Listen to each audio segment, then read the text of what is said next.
न जाबो दीदी चल न जाबो भैया पिंडी तालाब में नहाबो। चल जाबो जी चल जाबो भैया पिंडी तालाब में नहाबो। जिला मुंगेली लोरमी तीरमा, जिला मुंगेली लोरमी तीरमा हवा पिंडी तालाब। चल जाबो जी चल जाबो भैया पिंडी तालाब में नहाबो। चल न जाबो दीदी चल न जाबो भैया पिंडी तालाब में नहाबो।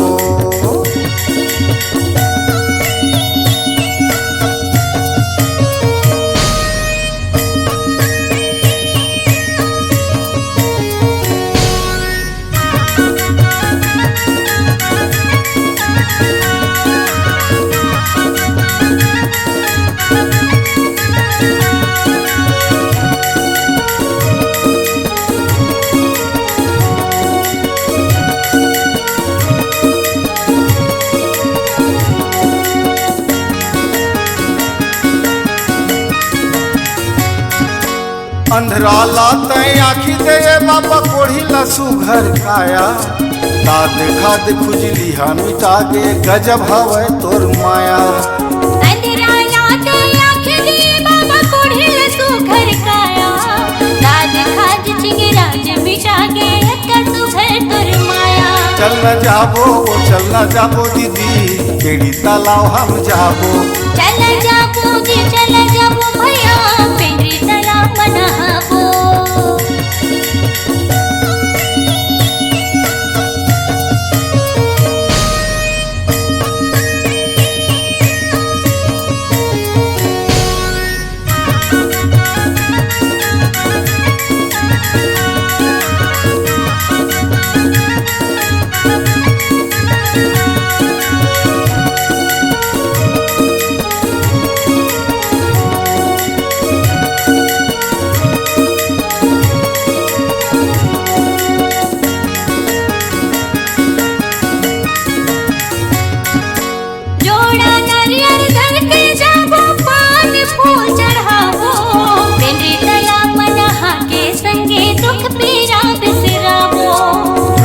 नरियर धर के जाबो पान फूल चढ़ाबो। वहाँ के दरिया माँ नहा के दुख पीरा बिसराबो।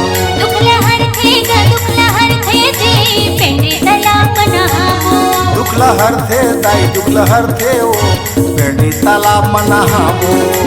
जिला मुंगेली लोरमी तीरमा, रे दाई जिला मुंगेली लोरमी तीरमा हवा पिंडी तालाब। चल न जाबो दीदी चल न जाबो भैया पिंडी तालाब में नहाबो। हाँ चल जाबो भैया चल जाबो दीदी पिंडी तालाब में नहाबो। चल न जाबो दाई चल न जाबो बहनी पिंडी तालाब में नहाबो। चल जाबो दीदी चल जाबो भैया पिंडी तालाब में नहाबो। नमस्कार दोस्तों, नए नए छत्तीसगढ़ी गाने सुनने और देखने के लिए हमारी वीणा म्यूजिक को सब्सक्राइब करें और बेल आइकॉन के बटन को क्लिक करें।